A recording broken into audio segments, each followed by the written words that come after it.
Right now for Breckon Farms, catching up with Nigel Fahy after an amazing night again at the office last night. Firstly, Nigel, welcome. G'day, Paul. Thanks for having me.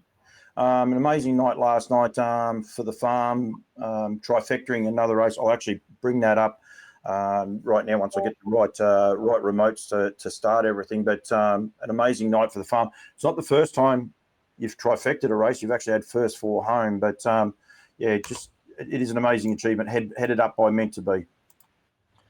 Yeah, that's right. He's we had three in the race last night, and to get the first three is it's a hell of an effort, and there's a lot of potential. Even obviously Meant to Be, he's the pin-up boy at the moment, but even those two that run second and third, the Ocean Eyes, that was a big run sitting parked, and Illicit Love, he finished off really well too. So massive thrill for the farm to get the win, but to get the trifecta is pretty amazing. And like you touched on earlier, we did do a first four earlier in the season with a 2-year-old Trot as well, but not the same horses. A couple of them were, but a couple of others that sort of just started to grow into their ability in the latter half of the 2-year-old year.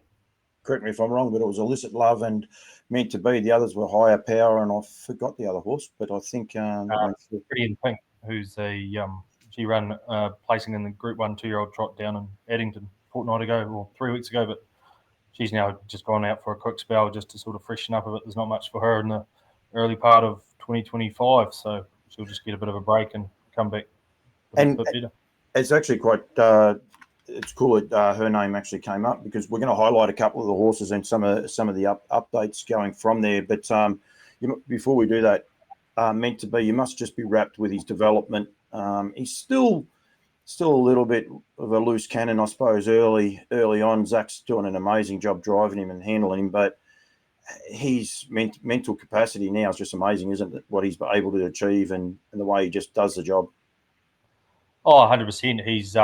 He's come a long, long way from a sort of a pretty rough around the edges sort of early 2-year-old, and but now he's really starting to put everything together. And yes, outstanding job by Zach in driving him and sort of just nursing him through those early stages. But I guess a lot of the credit needs to go to Barry and Scotty and Katrina and all the stable staff at Breckon Racing as well, because I know for a fact that he hasn't been easy, and but he's obviously they've just managed to harness the motor he's got, and he's really starting to pay dividends now. I mean, he was an expensive yearling; he cost 145,000, but he's already won 250 grand as a 2-year-old. So he's well and truly paid back his believers, which was obviously Barry and a few people from the Auckland Trotting Club and some new owners into the harness racing game that have bought apartments at Alexandra Park, and first foray into harness racing, and we've got someone like him, which is pretty amazing. So they get to sit in their apartment and watch him win? Oh no, they go down to the winner's circle and enjoy the Breckon bar afterwards. That's for sure. Good on him. With the catalogue out now, and he nearly could have been the cover of this. There's massive updates, but of course the New Zealand NZB Standardbred cover is out. It's February 15 when these horses go under the hammer, which is a Saturday. So we want to make sure people are aware of that when they're booking their tickets. They are selling on the Saturday, so you've got to get across there the Wednesday, Thursday, and enjoy some of the Breckon hospitality nights. That's how it works, isn't it? It's 100%, yeah. I wish I could partake in it myself, but we've got a job to do, and it's probably the most important week of the year outside of probably the foaling season and getting the horses ready. But that's sort of D-Day for us is that week. So we enjoy a few beers and whatnot, but we know we've got a job to do. And everyone's obviously welcome at the Breckon tent for a bite to eat and something to drink. But we're going to go up on Wednesday this year. We usually go up on a Thursday, but obviously the sales being one day earlier, we'll just go a bit earlier and get them all settled in, and we'll be parading from Thursday onwards. We've got a parade out on site on Friday, a full parade, and for anyone can attend, and that's going to be, I think it's 10 o'clock in the morning off the top of my head. I know there's races that night at Alexandra Park, so we sort of want to have it nice and early and get people through so they can go away and get ready for for the trots that night, and whether it be trainers and owners and whatnot. So, but yeah, all the we completed our videos last week, and I just as we started here, I got an email through with the first lot of videos just to approve. So they should be on our website and on NZB definitely by Christmas. Well, definitely by New Year, but they should really be on there by Christmas. I haven't had a look at them yet, but yeah, with the new stable complex and that, the videographers Ben and Tash from Jones Road Productions, they've done a great job once again, and yeah, they were wrapped with how they come up walking on the new parade ring and everything like that. So hopefully, hopefully the people, when they've got a bit of time over the Christmas New Year period, and they can sort of just sit back with a glass of wine or a cold beer and watch a couple of prospective meant to be's. Well, there's a couple of those. We will touch on the complex at the end because there's a ripping video on your Facebook page. Want to highlight some of the updates, and there's plenty of updates happening. We've missed a few of those going from there. And I cheekily said, this horse could have been on the front cover before, after what he's been able to do, because he's actually, since the catalogue went to print, he'd won $74,000. He's now won $250,000, and it's lot 23. Where he is actually represented. So it's a What the Hell Bay colt out of Luby Ann, and you can come down and you'll see that Luby Ann's actually the mother of Luby Lou, and you'll see Meant to Be down there. But since then, I think he only had the 3 wins at that stage. I actually don't know how many wins he's had since then, but he's since won the Sire Stakes and also the Ace of Clubs, and then again last night as well with the Golden Gate. So pretty substantial updates there for him, Nige. Oh, definitely, yeah. I think that was his 6th win last night, 4th one in a row.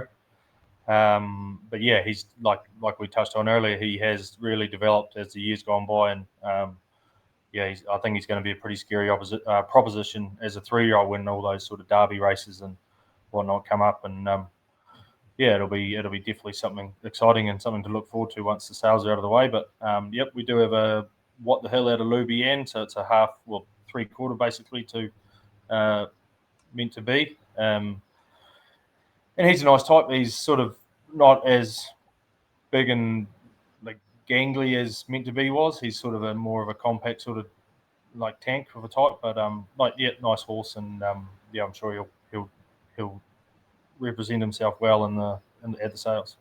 We said there before about the Ace of Hearts as well. Here with Tickle Me Pink, Pretty in Pink. She ran, I think, 2nd, was or 3rd in the Group 1 on that occasion as well. So she's now Group 1 placed, and she's won 1 from 6 from memory, I think. Is that correct?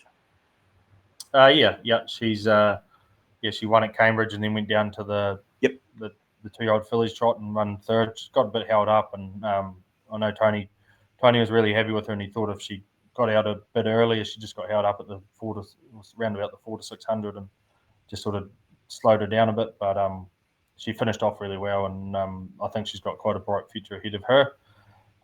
We are selling a half brother to her this year, the first colt out of Tickle Me Pink, and he is called, he doesn't have a name, but he's a Bold Eagle colt, and he's got a lot of presence about him. He's quite a big, strong fella.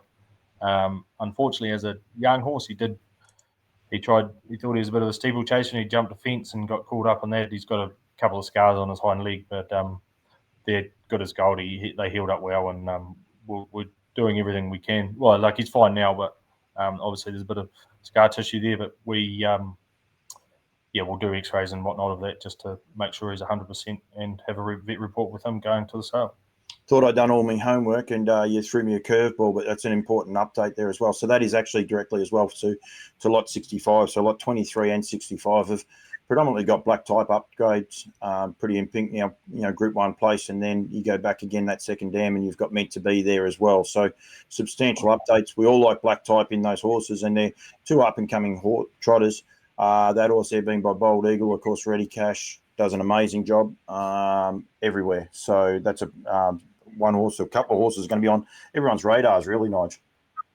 Yeah, definitely. And I know, like, Tickle Me Pink as a race filly, she had some terrible troubles. She went over to Aussie and got extremely crooked over at the Breeders' Crown, and at one point they thought they were going to lose her, but she come back and I remember, well, before my time here at Breckon, but I remember her racing, and I remember her.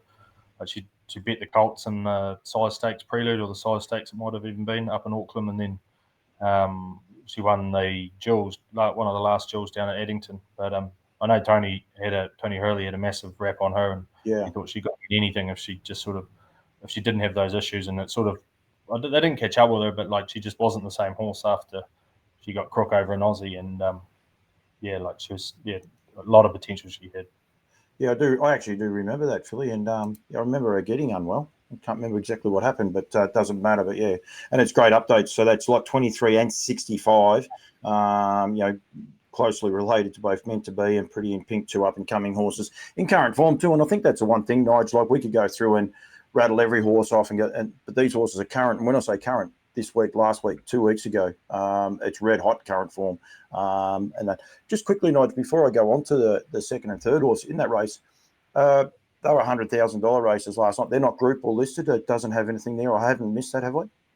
No, I don't think they're not group or listed. I think the case behind that is that obviously there was a few preferential barrier draws and that sort of thing as well, which obviously makes it probably, I guess, not an even playing field.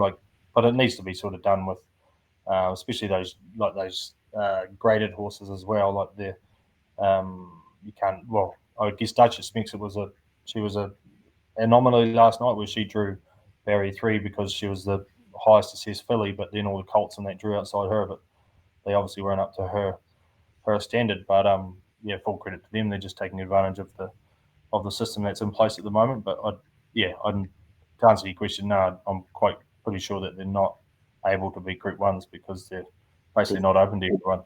Yep, they've got a couple of restrictions. You had to have raced X amount of times, I think, as well, to be able to be qualified in that. But great series and huge prize money. And I think the Aussies especially need to be aware of that because a lot of the Australians wouldn't have known about last night's meeting and $100,000 prize money on offer across the board for those races. So I think the 2-year-old Trotters was 90, but just enormous prize money, which bring the best horses. And your horses got terrific form there as well.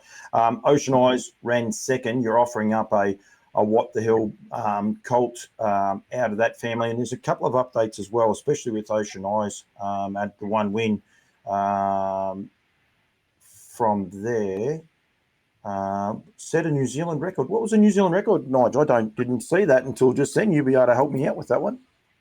Yeah, no, she ran. I think she ran second on debut, or might have been second or third. Yeah, second on debut, but then second start against maiden Trotters, 2,200 meter stand. She stepped to the lead and just kept lifting all the way down. She didn't win by much, but yeah, she ran a New Zealand record for a 2-year-old Trotter over 2,200 meters, and she's got on with it too. Like she ran, I think it was fourth to Meant to Be in the size stakes final, and then also again run fourth in the 2-year-old fillies trot as well. And then she's come back last night, and I think they went 158 and change last night for 2-year-old Trotters, and she sat parked the whole way. So she's got I think she's got plenty of scope with her, and she'll be quite a nice 3-year-old filly. We didn't offer her up for sale as a yearling just because the mare actually, we nearly lost the mare foaling Ocean Eyes, and managed to save her. So we thought, well, we might not know how many more fillies we might get out of this mare, so we retained Ocean Eyes, and she's obviously in the Breckon racing syndicates. But yeah, and now we've got a colt that, and he's a really nice type. He's an older foal, so he's quite forward and quite strong. But like that filly herself, she's got a great constitution. She looks like she's just come back from a spell, and she's had sort of half a dozen, 7 races already, and she's been up and down from Christchurch and whatnot as well. So, but she doesn't look like she's needing a break or anything. But I'm sure they'll give her a bit of a freshen up soon to get her ready for the longer 3-year-old trots, because I think she's got quite a good potential as a staying filly moving forward. 36,000. It's interesting you say that about the staying ability, because there are a lot of the Aussies wrong screen, but that's okay. We'll go to that. Earl of Mott, a horse we knew so well over here through Lance Justice, and that staying ability was one of his great strengths, I suppose. But then you've also got Ella Power, and that's Travel Bug. People know that. And also Nordic Rain is a high-class Volstead filly over here. She's only a 3-year-old filly with a big future. 5 Wise Men. It is a great current family, but it's also, and I suppose, a family that a lot of Aussies, especially, would be able to get their handle around. Yeah, definitely, and yeah, like Five Wise Men, he was sort of one of the pin-up boys over here at the time of we purchased this mare off one of the bloodstock agents 3 or 4 years ago, and he was sort of like he was right in his groove. He won derbies and whatnot over here, and he was really looking good. And yeah, we purchased this mare, and yeah, she's done a good job. She's done everything we could ask of her, and yeah, hopefully she's got a bit more left in her now. But just an update on the mare. I didn't actually realise that Nordic Rain was out of that family, but Isla Shamey, the mother, was scanned and foaled with Volstead herself 2 days ago.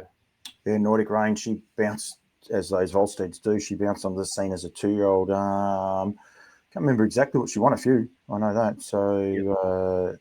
Yeah, I think she might have won 6 or 7 straight before.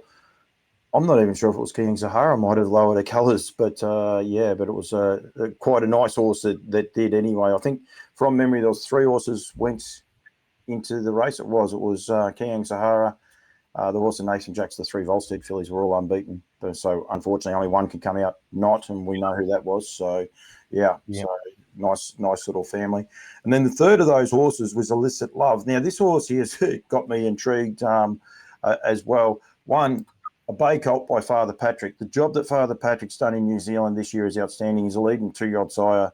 We mentioned there before about Volstead, but of course another Cantab Hall horse. But that cheeky baby, I love that. It's got 2 sides of Valley Victory on it. And I recently done a podcast with Pat Driscoll, and that's one of the great things he likes about Volstead. And also another stand that he stands is on a streak.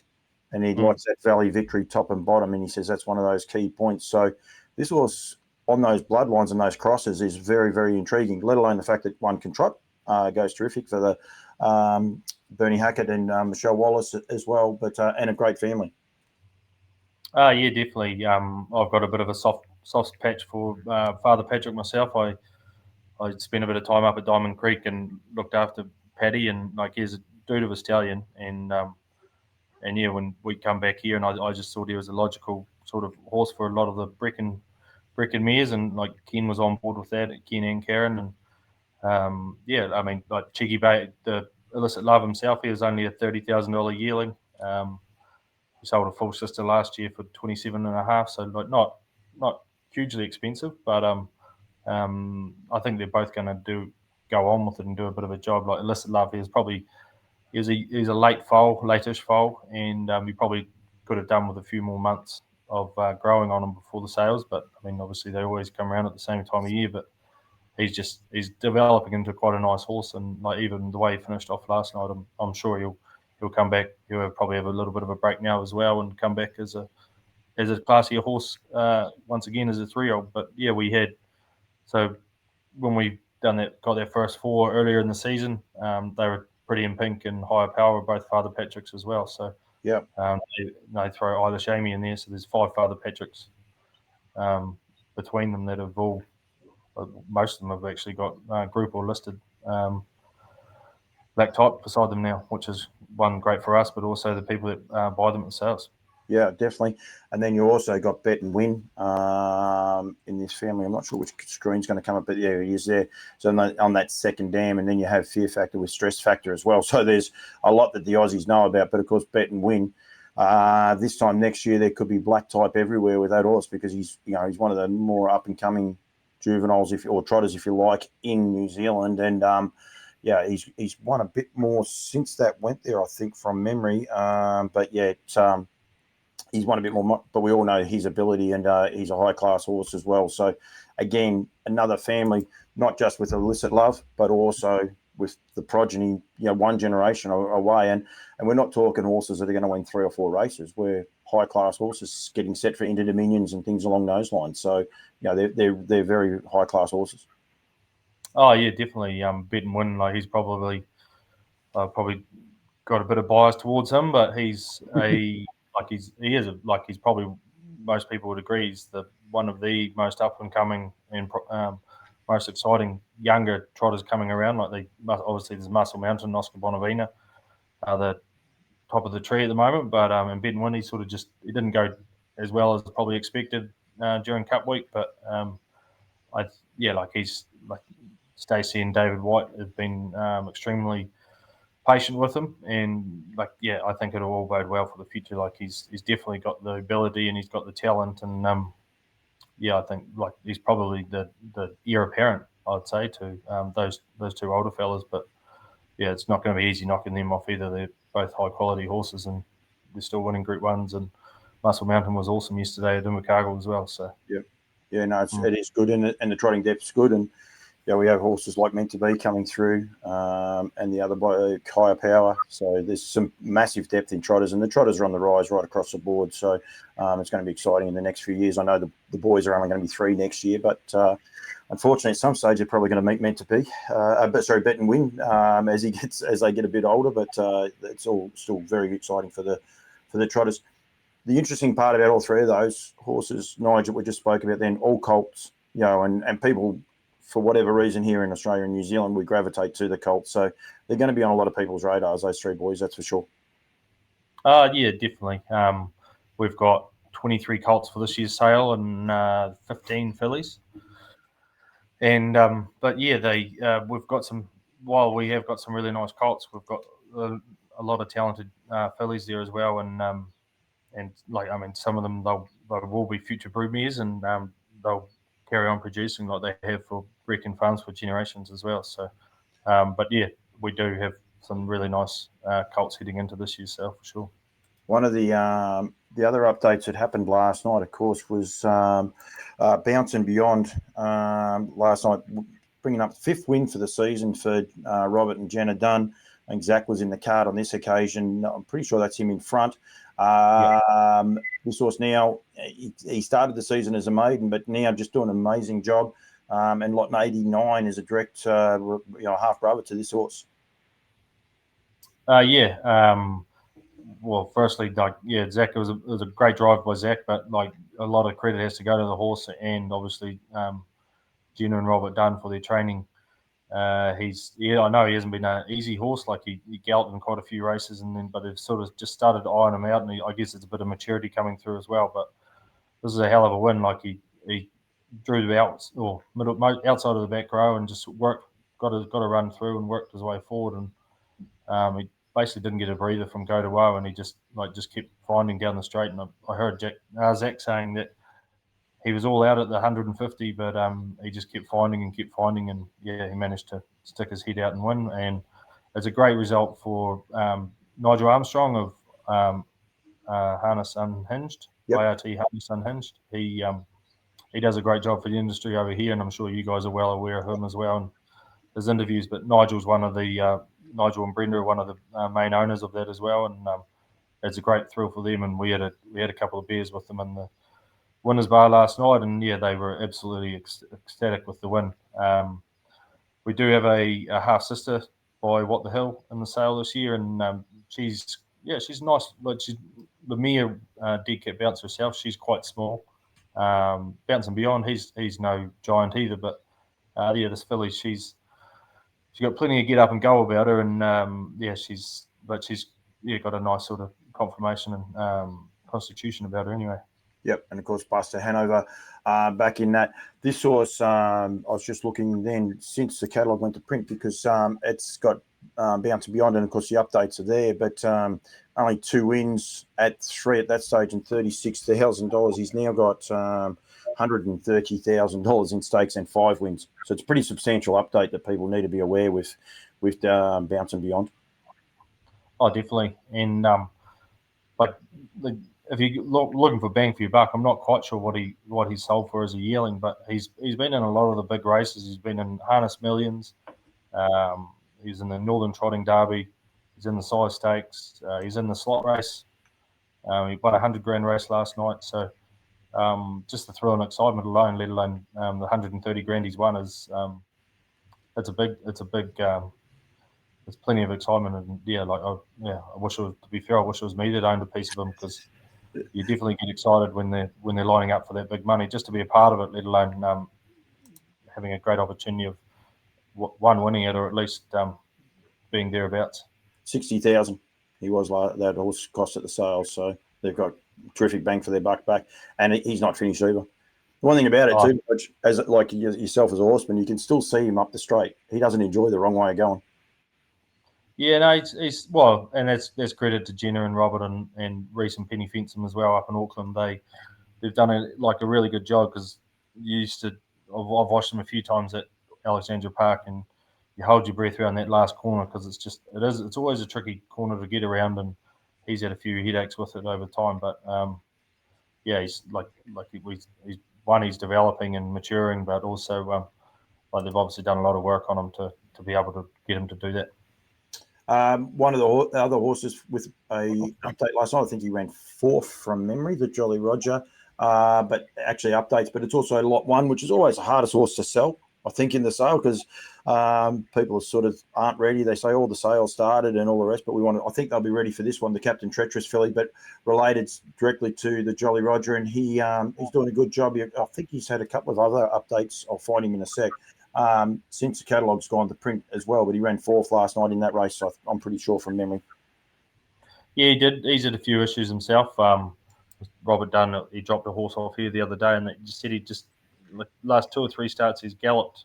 They couldn't really understand why, but they've sort of narrowed it down to that he's jumping shadows with his hind legs as opposed to his front, which is obviously the usual way of doing it. But yeah, he just taking a bit of ironing out, but like a big effort last night off the Unruly, and he's won another horse. I know that they've talked about what amazing speed he's got. So, and you see when he won I think it was 3 races in a row back over the last few months. He's really just like when he's driven with that sit, he can really just power up the straight. And he's beat some nice horses, and definitely horses that are like, I mean, you just got it up there, like the Little Beauty and Claude, and that they're older horses, and it's not easy for a young horse coming up against those sorts of guys. But to be able to get over top of them, it is a good effort. And I mean, look, I know he ran 10th, the sooner the better, but hell, he was one of the favourites for the he ran second in a Miracle Mile. So you can imagine, like, 2-year-old trying to line up against him, it's pretty hard work.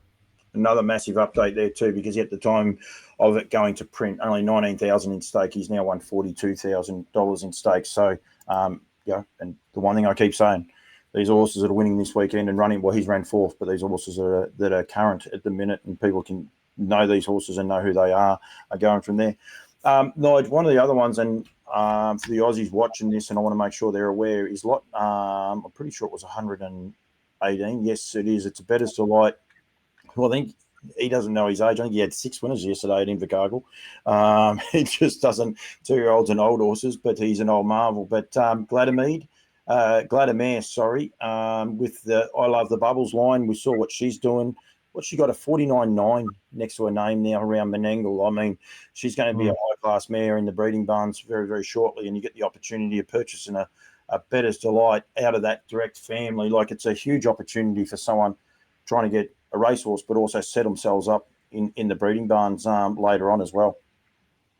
Yep, definitely. Oliver Bubble, she's 260 grand in stakes or something now, and I just watched that her win last week at Menangle was like to blast forward, and I think 25 and change out of the gate, and then sort of backed it off. But to come home and just 151 and a bit is unreal. But and early in the season, like you said, she went under 150.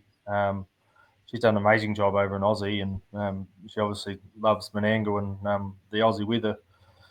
But yeah, that's interesting enough. Well, the Gladamere herself, like she is a descendant from Ken and Karen's early breed. Like I think, like Oliver Bubbles herself, she's a great granddaughter of Magira. Obviously, most people know the story of Ken and his late brother Peter going to the sales and buying Magira as their first horse, and she ended up being 2-year-old of the year, and now it's sort of just growing from there. And so this is sort of we've got a few branches of that original tree left, and obviously this is one of them. And she's a really nice filly.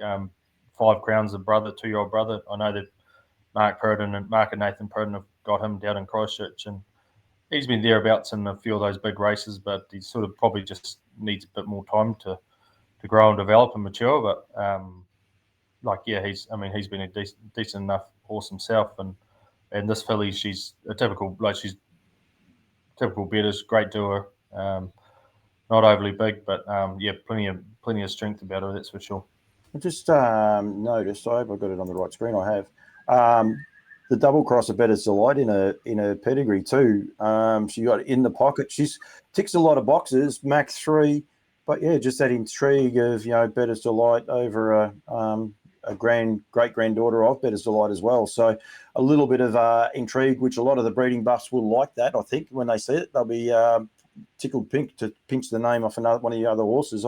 It's intriguing, but really cool, Nige. Yeah, it's something a bit different. Not a really common thing, but it worked with 5 Crowns when he was a young horse. He was a really nice type, so it was a bit of a risk. But then once we seen what he was like, and like he was a nice horse at the sales and that as well.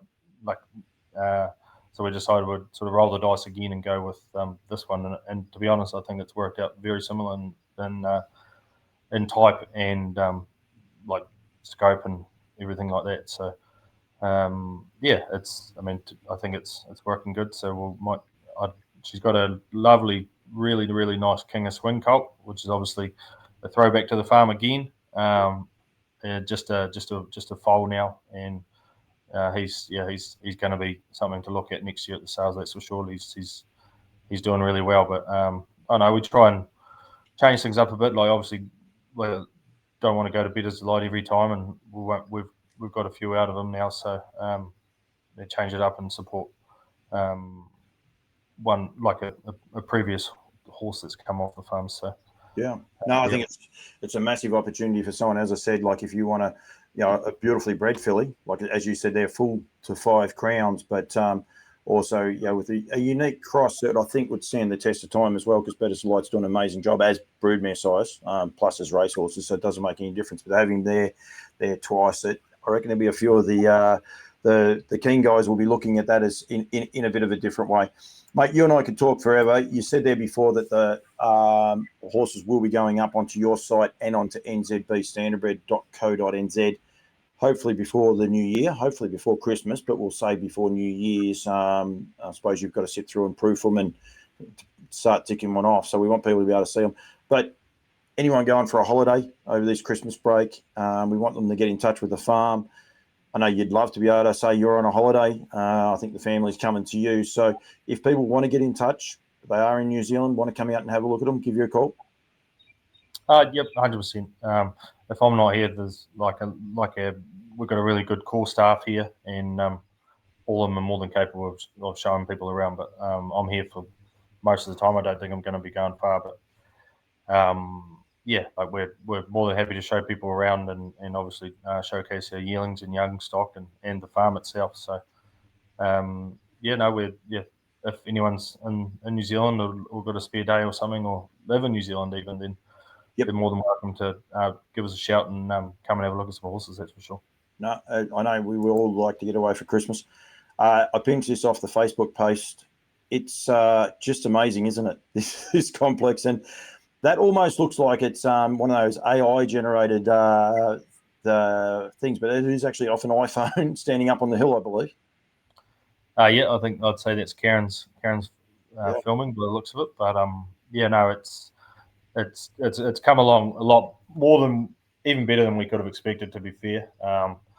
The horses absolutely love it. Like I couldn't believe when the horses started out, like the first couple of days, they're usually crashing and banging and roaring in the boxes, but like the first night they were a full barn of 23 colts, and Ken and I went through for a walk just before dusk, and you wouldn't even know there was a horse in there. Like it was that quiet, and they just all of them just sort of head down asleep and like just really enjoying their surroundings. And I mean, it's made our job a lot easier, and obviously the horses, they're not stressed, and they're doing good. They're in good nick.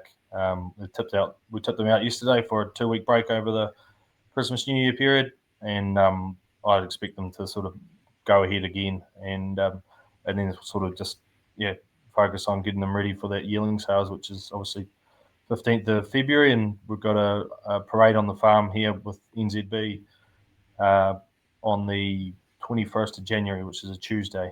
So any Aussies keen to come over and enjoy a day out and have a look at some nice quality horses right throughout North Island, obviously with Alabar and Woodlands and various other places. Yeah, we're more than happy to have this. No, and I look forward to being there. I'll definitely be there for that. I'm hopefully going to be out a bit earlier as well. We'll get a few teasers out. Nigel, really appreciate it. You've got 38 yearlings going through. We've only highlighted, I think you've thrown your curveball now, 1, 2, 3, 4, 5, 6, 7 of them. There's a massive draft of them. We'll be getting some more stuff out when the videos and photos start coming through. I'll catch up with Ken and Karen from time to time, but we definitely want to promote it and get the message out there for these high class horses. And I really appreciate you giving me the time, mate, and all the best for Christmas.